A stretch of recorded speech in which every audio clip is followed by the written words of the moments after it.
Hello, my name's Jeff and welcome to my channel. This channel is primarily to talk about hiking throughout Arizona, maybe later on in New Mexico and Utah, the various Native American ruins that are out there. Now I may, as time goes by, add some additional stuff. Take for example, cemeteries, ghost towns, etc., etc. However, at least for this season, we're going to go ahead and just do Native American ruins, and those include like the Holcomb, Salado, Salina, Ancestral Pueblo, stuff like that. Now, who am I?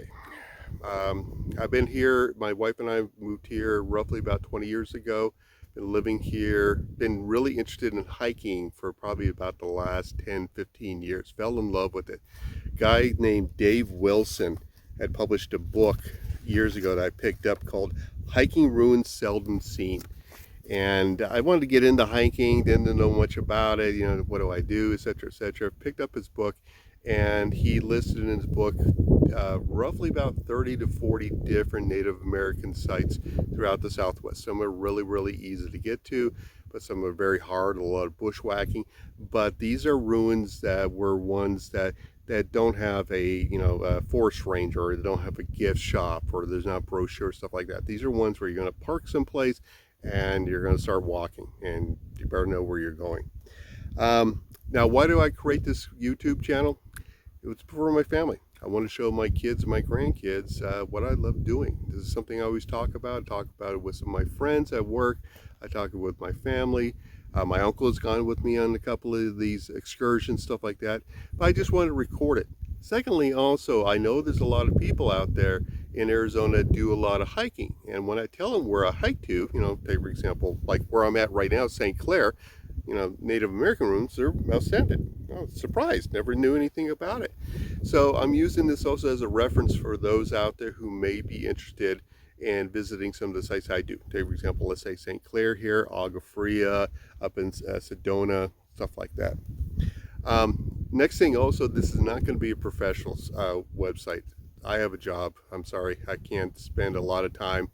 I see a lot of YouTube channels and people that talk about how much time and effort they put into it, and they go do all this traveling and they spend hours upon hours, editing, and they do some really, really good work. I can't. Really can't. So bear with me. In fact, if you'll see me every so often, I'll look down, is because I'm reading off a script I scribbled when I was at work. Now, the next thing I just want to talk about is that we are here. Oh, before we get into it, like I said, it was not a professional channel, but if you are interested in this, if you still want to get into it, number one, get that book by Dave Wilson. Also, start looking at some of the university presses, University of Arizona, ASU, or if you're in another state, start checking with your local university. Because what will happen is that a lot of archaeologists, especially if they're supported by a school or university, or even a local group, archaeology group, they will publish their surveys. And some of these surveys can be 20, 30, 40, 50 years old, but they have a lot of the digs, but they have a lot of good information. So it's great to visit a site like here, St. Clair, but also it's even better to go ahead and understand, okay, not only find the culture, but when they did the survey, what was found in the surveys. Now that's what we'll talk about a little bit here when we get done with this introduction. Also, a couple other things too is that if you are here in Arizona, or if you want to just visit, check out Jerry Arizona. He's on YouTube. He has a site, very well done. The guy is funny, does a lot of hiking, better shape than I am. He'll hit Native American sites every so often. He'll do a little bit else, Superstitious Mountains, head up to Sedona, places like that. But it's a good site. It's good, something to watch for. Another one is called Trek. It's called Trek Planner. Now this guy is up in Utah, and he finds Native American sites. He goes off of Google, and he looks at the satellite photos, and he says, oh, what's this? And he's sort of like me. He wants to go ahead and hit the places that are not well known. Not that many people go to it. They're in the middle of nowhere. It takes a while to get there, and what he finds is very interesting. Check out his site. Last but not least, also, I just want to put this out here. If you're into ghost towns or ancient mines, stuff like that, old mines, check out Cerro Gordo. Guy bought the old mining town, Cerro Gordo, a couple of years back. It's out in California. It's near Death Valley, I believe it was. Old silver mine, stuff like that. But he does a very good job, too. He probably puts it out, but he puts out a video about maybe once a month, So those are some things to keep in the back of your mind. Next thing also, like I said, we are at St. Clair. Now, St. Clair is in Tonto National Forest, which is just a little bit north of Phoenix. And I'm probably about maybe 20 miles north of Cave Creek. Oh, just FYI, I have a dog with me. It's not a coyote, but it could be a blonde coyote. My wife and I sort of scratch our heads about it, but she likes to stick her nose in every so often. Um, the archaeological dig that was happened here was done by Emil, and I'll spell his last name, I don't want to butcher it, Valehrach, and his son. They did back in the summer of 67, the summer of 68, and he published his findings, I believe, in 1971. Now, first thing, I don't know how he did it during those 2 summers. That's amazing. It really is, because if you know anything about Arizona, especially central Arizona, here, even here in the mountains, it gets hot. It's 100, 110, 115, if not more. But his survey, you can get, I found my copy of his dig, survey of his dig, on Amazon. If you do some sniffing around, you may be able to find also the same survey. If you decide to come up here, check it out. Really, really interesting. Was put out by the Arizona Archaeologist magazine. So it gives you a reference there. I was saying also, we talked a little bit about where you can find some of these surveys, some of these archaeological, reviews, archaeology digs, so forth and so on. Piece of advice, look on Amazon first. Also, secondly, also go to university presses. A lot of archaeology groups, not only here in Arizona, but almost every state has one or two of them. You can look at that. And talked about Dave Wilson. The wind's starting to pick up already, so hopefully you can hear all this. Some facts about the site. When he did the site, and you can still walk through, which we're going to do here in a bit. He did the site. He identified 5 different. The main site's right here, which is about 100 rooms, and this is where he did the dig. Found roughly about 19 burials. Now here on the mountain, though, north side, south side, and also east side, he was able to also find smaller settlements, about maybe 3-4 rooms, and they're more like outposts, like not a watchtower, but just somebody for an outpost that are out there. From what I was reading, from roughly about 1100 CE all the way up to 1400, I guess there was a lot of warfare that was going on. You can read a little bit of that. There's some books out on it. I found a couple of myself that I have at home. But if you look around, and when we start walking around, you'll see where we're at on top of the mountain, how defensive it is.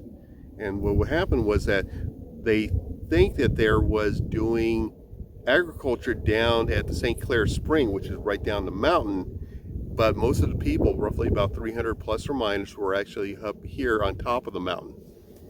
So we talked about the culture that was up here. He is theorized to be the Sinagua, Sinagua culture. They moved, according to his book, they moved from his survey. They moved from northern Arizona, like Flagstaff areas, places like that, down here to the Verde Valley area, central Arizona area. But they didn't go down south, down to the Holcomb. Again, my understanding, if I'm wrong on that, please forgive me. Talked about that. Oh, one last thing before we start doing a walk around is that one of the burials he did find, like I said, he did find 19 burials, but he found one that was of a child.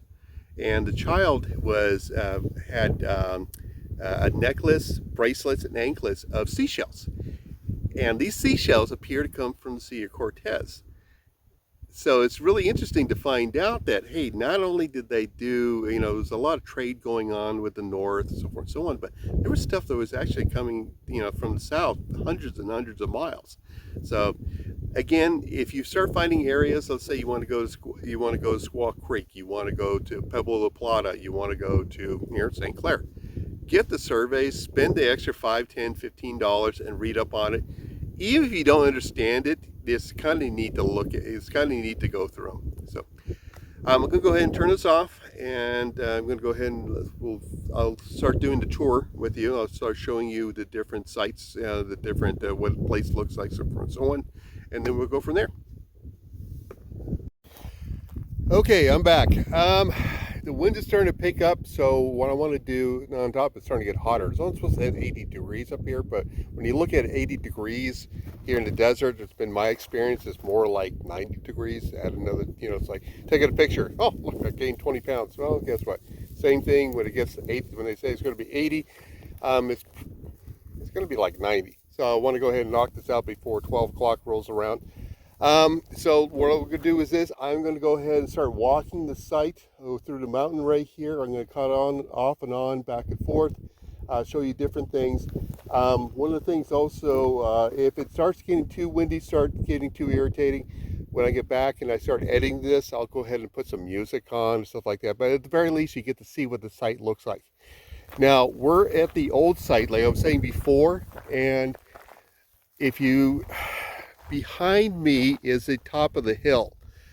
Primarily, there's about maybe 30 rooms up there. Now, I've gone up there a couple of times. Unfortunately, there's also a lot of bees up there for some strange reason. But really haven't found that much. Now, down here, though, where I'm at, is the rest of the rooms. Again, we're here at the main site. So the rest of the rooms are down here. And if you look, all over the place. It's amazing. There's pottery, and this is just me finding this stuff.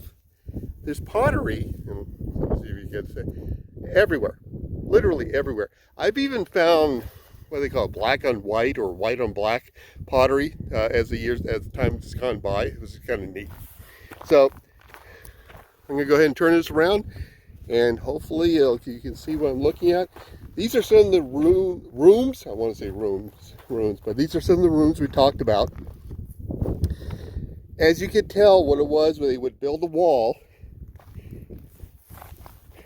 then from my understanding, and if I'm wrong on this, somebody go ahead and correct me, they would then have branches, bushes, that would go on top of him. But they would have this main wall to go around it. Now, if you look off in the distance, that down there, I want to make sure I'm looking at it.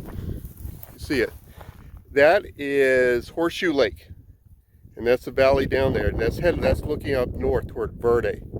So we have the ruins up there, and we're going through here, and we're looking at some of the different rooms here. And this is where I fall down, break my leg.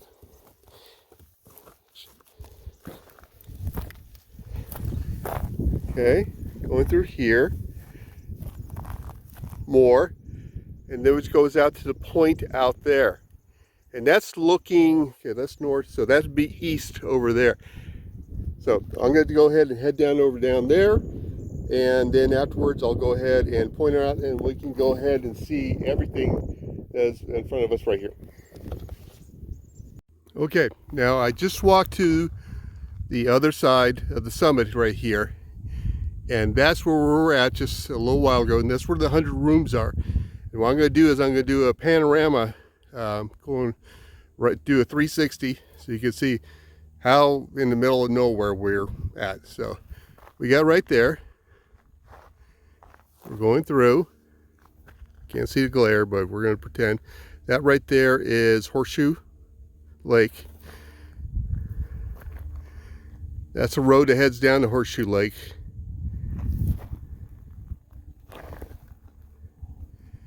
This is that summit we're talking about. We originally looked at, and that's a blonde coyote. Going through, looking up, and we're back. Now, years ago, I found a petroglyph over here, and probably one of the next sites I'll go to, next one or two sites, we'll go over to Badger Creek, and you'll see a whole bunch of petroglyphs. I'm going to see if I can see it again. Oh, here we go.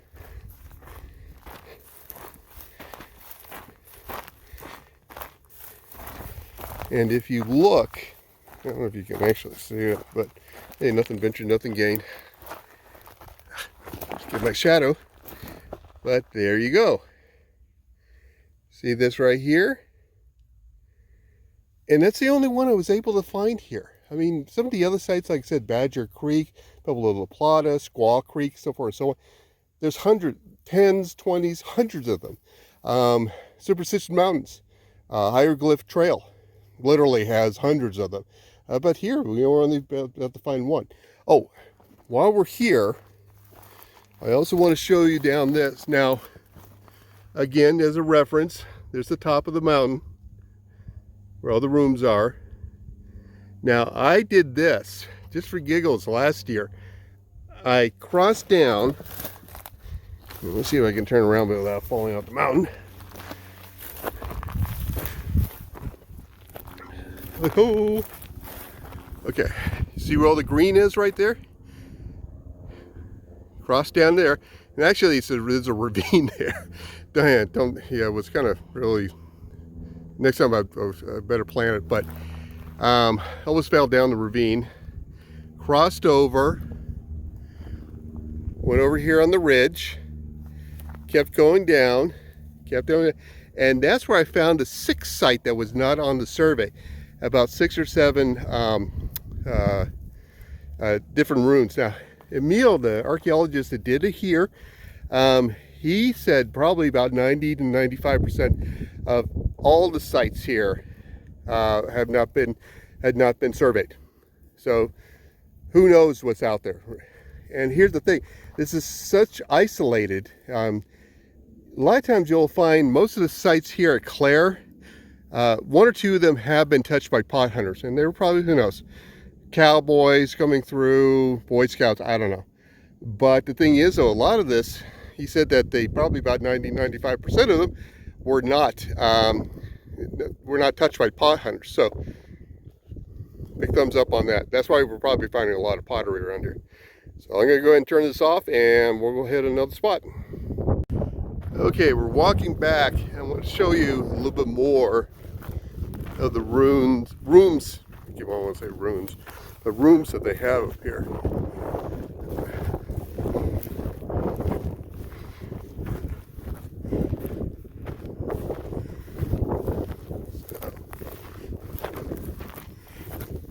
So I need to go ahead and start winding this up a little bit. The wind's starting to pick up. And unfortunately, I did get a microphone with what looks like a little bunny fur. I think it wasn't working last night, so I decided to leave it there and say, yeah, it's not gonna be windy. Guess what is? Now this is a really big room. So take a look.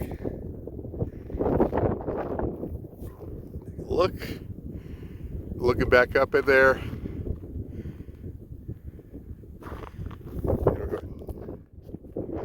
Let's see if I can show you what it's like to walk through some of the stuff. Okay, it's difficult. Get through here, get through here. Sort of amazing that they even built it up here. Go through here, go through here, go through here. Now I'm lost. Okay.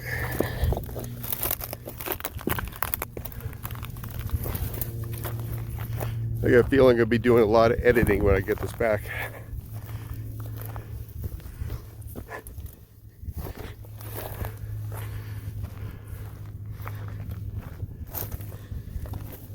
Okay, cool.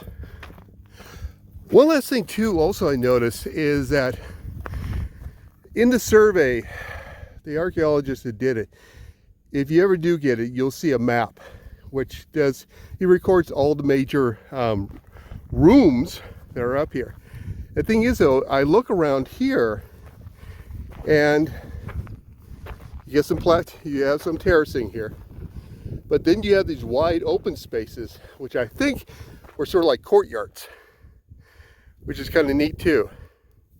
So I'm gonna go ahead and turn it off and put on my backpack. The wind is really starting to pick up, so hopefully you're hearing all this. If not, I'll write something in the description, and I'm gonna go ahead and get back over to the trail, and we'll see down on the other side before I head down to the truck. Okay, we are back. We're close to where we started out from. Just wanted to show you some more. We're in one of the rooms.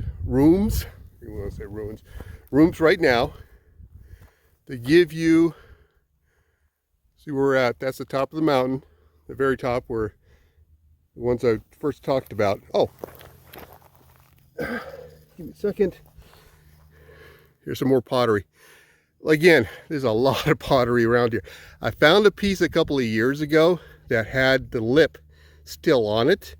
You know, where they put a top on, but they always had that one lip, and had a fingerprint impression. I don't know if it was a thumb or a finger, but now that's one of the reasons why I love archaeology. Somebody 600, 700, 800 years ago had pressed upon that, and you could still see where they made the mark, which is kind of neat. But okay, now we're going over here. Remember I was telling you about that ravine? That is a ravine down there. There's about 4 or 5 rooms down there, which is kind of neat. And that is the, as you see what I was talking about, when I had traveled, went down that way, where I found that other site. Funny story, when I did find that other small little site down there, I had to, going back up this way would have been too difficult, so I thought it would be cool to just go ahead, you know, climb down the mountain, the cliff right down there, and then I'll be able to go ahead and hit the wall, hit the road that's right below it. No, that was a bad idea. In fact, very, very difficult. A couple of places I got snagged at. I kept on having these images of, you know, the rangers rescuing me, stuff like that. When I did get down, I didn't realize it, but I had ripped the seat of my pants, which is a lesson. Make sure if you do go hiking, you may be doing some, you know, what I call butt walking. Make sure you're wearing a good pair of pants, because then I had to walk up the road maybe 3 miles with my butt hanging out. So funny story. So let's see if we can go ahead and find another spot I can show you. Okay, I'm back. I want to show you some more pottery and show you how much pottery is here. So hopefully you can see what I'm talking about. All on ground. Now, when I first started coming up here back in 2008, 2009, you can still see the old corn grinders. I think they're called metetes, M-E-T-T-E. I'll probably butcher the word right there, so sorry about that. But if somebody, pot hunters or tourists or whatever, grab them, which is unfortunate. That's one thing. Don't take stuff from these sites, please. I mean, they're for everybody, okay? So let me head on down, and I'll be right back. Just in case, the last one I did, it's got a little bit too windy blowing. I'm gonna go ahead and redo this. Again, if you look down there, that's St. Clair Spring. And as a reference, that's the top of the mountain. Going back over, going up the Drive River bed. I've never seen any water come down it, but hey, say Libby.